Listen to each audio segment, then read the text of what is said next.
sekarang bangsa Indonesia kita dipaksa untuk menerima sistem kafir, yaitu demokrasi liberal, sehingga rusak semua tatanan nilai-nilai kehidupan berbangsa dan bernegara. Isi ngobok-ngobok ben ora percaya karo pemerintah, ben ora percaya karo ulama, dengan pemerintahnya tidak percaya. Niki hati-hati, kita harus waspada. Itu cara menghancurkan NKRI. Jadi kondisi umat Islam di Indonesia sekarang ini menjadi umat yang diarahkan, diatur dengan nilai-nilai Dajjal, sistem Dajjal itu sudah mulai tertata. Ini yang paling berbahaya. Karena apa? Oknum-oknum itu mengharapkan apa? Indonesia kagak tumpeng, kira-kira bisa dibagi. Relakah negerimu terpecah belah? Coba yang keras. Jadi kita hidup sekarang ini pada periodisasi sejarah yang dimana dipenuhi penguasa-penguasa diktator, penguasa yang memaksakan kehendak bagi rakyatnya. Dan itu sudah terjadi di Indonesia, sudah terjadi.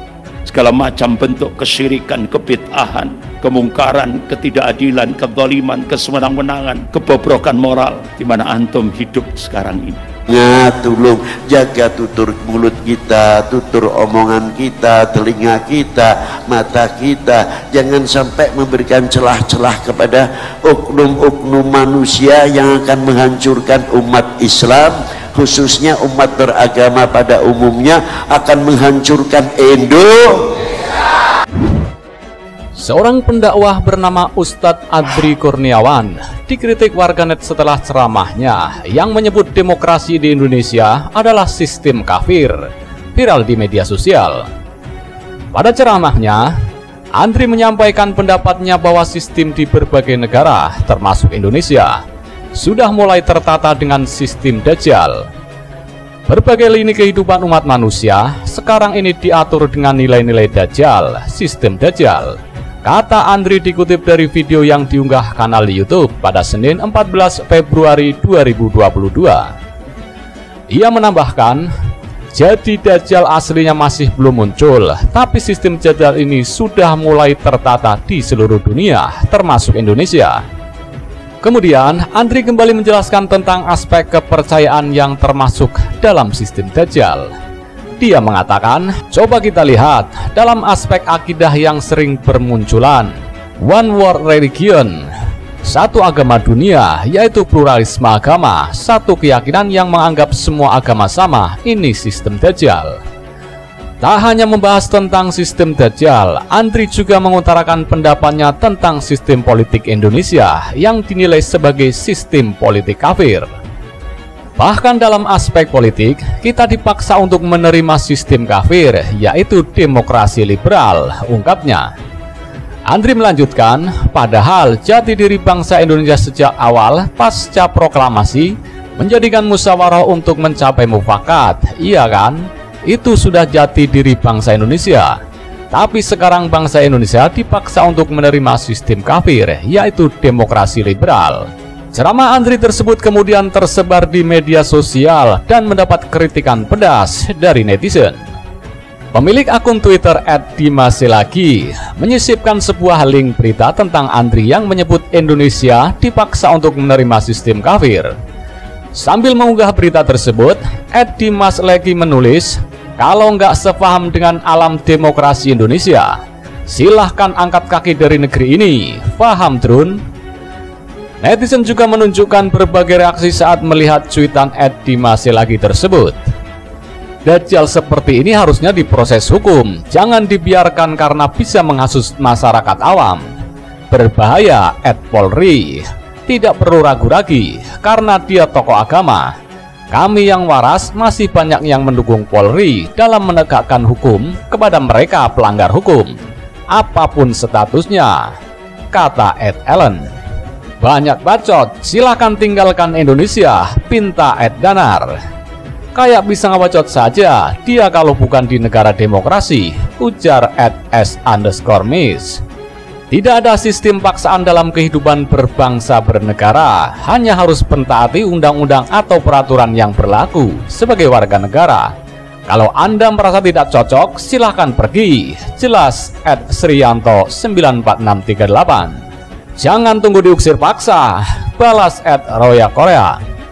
Seni budaya luhur seperti wayang dipermasalahkan, pemaksaan busana tertentu, penghinaan pada pahlawan, bahkan founding father juga belakangan bermunculan. Ada lagi ini, kata @Aiman Judaku. Selain itu masih banyak alasan yang ditulis oleh netizen untuk menanggapi ceramah Andri Kurniawan. Bahkan terakhir, Presiden Cina Xi Jinping meminta untuk menghadapi umat Islam, hadapi dengan hard power, kekuatan fisik. Saudara-saudara sekalian, saya ingin menyampaikan kembali pentingnya persatuan dan kesatuan dalam menjaga stabilitas nasional. Komisi Fatwa Majelis Ulama seluruh Indonesia kumpul di Pondok Pesantren atau Hidayah Tegal. Waktu itu Ketua Majelis Ulamanya Profesor Din Samsudin. Keluar fatwa. Pasca pertemuan itu, Komisi Fatwa seluruh ulama seluruh Indonesia, Profesor Din dipanggil ke istana dan diancam kalau fatwa ini disosialisasikan di seluruh Indonesia, beliau akan menggerakkan TNI Polri untuk menghabisi ulama di Indonesia. Jangan kita biarkan persatuan dan kesatuan bangsa itu hilang atau dikaburkan oleh provokasi dan ambisi yang dibungkus dengan berbagai identitas. Buktinya apa?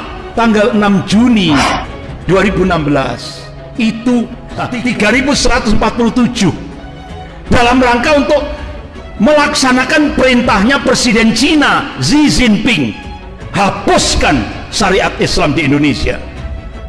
Seluruh prajurit TNI adalah alat utama pertahanan negara untuk melindungi segenap bangsa dan seluruh tumpah darah Indonesia.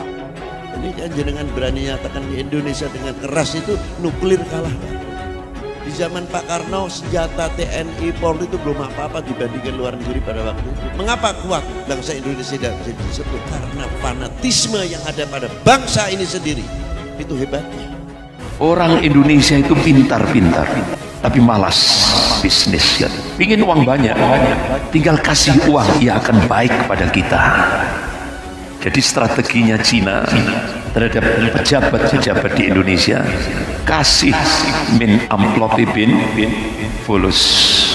Bangkrutlah orang yang setiap saat merasa nyaman dengan kezolimannya, merasa nyaman dengan fitnah-fitnahnya, merasa nyaman dengan ketololannya. Jadi pejabat-pejabat kita undang makan mereka, kasih angpau. Dia butuh uang untuk anaknya sekolah, kasih. Dia butuh ini, kasih. Kalau dia sudah senang, kita minta apa pasti akan dibantu. Ada menggunakan tempat ibadah khususnya, iya, pengajian dijadikan sebagai forum untuk apa ya, kampanye lah, itu kira-kira kasarnya. Dipolitisasi ya, digunakan untuk ya kepentingan politik jangka pendek gitu. Sekarang bangsa Indonesia kita dipaksa untuk menerima sistem kafir, yaitu demokrasi liberal, sehingga rusak semua tatanan nilai-nilai kehidupan berbangsa dan bernegara. Isi ngobok-ngobok ben ora percaya karo pemerintah, ben ora percaya karo ulama, dengan pemerintahnya tidak percaya. Niki hati-hati, kita harus waspada. Itu cara menghancurkan NKRI. Jadi kondisi umat Islam di Indonesia sekarang ini menjadi umat yang diarahkan, diatur dengan nilai-nilai Dajjal, sistem Dajjal. Itu sudah mulai tertata. Ini yang paling berbahaya. Karena apa? Oknum-oknum itu mengharapkan apa? Indonesia kagak tumpeng, kira-kira bisa dibagi. Relakah negerimu terpecah belah? Jawab yang keras. Jadi kita hidup sekarang ini pada periodisasi sejarah yang dimana dipenuhi penguasa-penguasa diktator, penguasa yang memaksakan kehendak bagi rakyatnya. Dan itu sudah terjadi di Indonesia. sudah terjadi. Segala macam bentuk kesyirikan, kebid'ahan, kemungkaran, ketidakadilan, kezaliman, kesewenang-wenangan, kebobrokan moral, di mana antum hidup sekarang ini. Tolong jaga tutur mulut kita, tutur omongan kita, telinga kita, mata kita, jangan sampai memberikan celah-celah kepada oknum-oknum manusia yang akan menghancurkan umat Islam, khususnya umat beragama pada umumnya, akan menghancurkan Indonesia.